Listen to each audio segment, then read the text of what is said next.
the only remaining undefeated team in football, the Los Angeles Rams, Ian, have traded for the former number 3 overall pick. Dante Fowler is a Ram. Ian, tell me about it.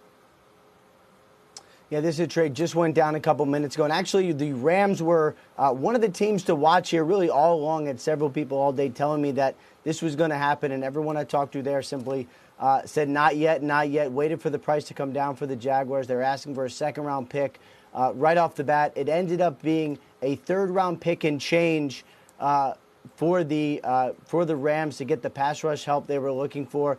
And, you know, there were some other teams certainly interested. I know the Jets were on this pretty hard. The Green Bay Packers were another team that were interested. So the Jaguars did have a market. But, you know, for the Rams, this is another player that has had some off-the-field issues. I know he got fined a lot with the Jaguars. They were moving on from him after the season, declined his fifth-year option. So there's a lot here that they have to work through. But they do have a coach in Sean McVay who has showed that with the big personalities, he is someone who can handle it.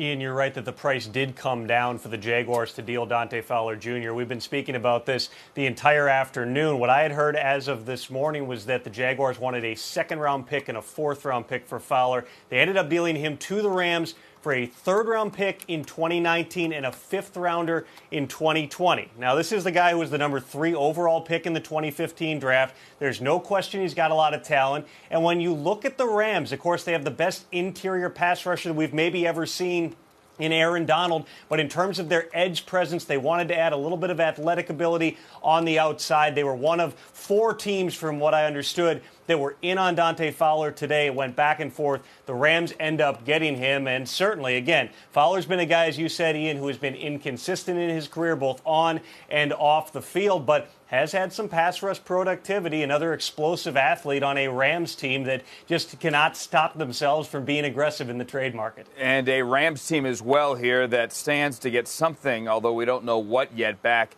when the NFL eventually hands out compensatory selections. Sammy Watkins left and signed that ridiculous contract that pays him nearly $16 million a year with the Chiefs. So keep that in mind, as well as the Rams trade away future draft picks. Tom Pelissero, Ian Rapoport back now to working their phones as the Rams needed an edge rusher. It's not Ray, it's not Irvin, it's Dante Fowler Jr. And he is now the 7th first-round pick on that Rams defense. Barron, Donald, Sue, Peters, Brockers, Talib, and Dante Fowler Jr.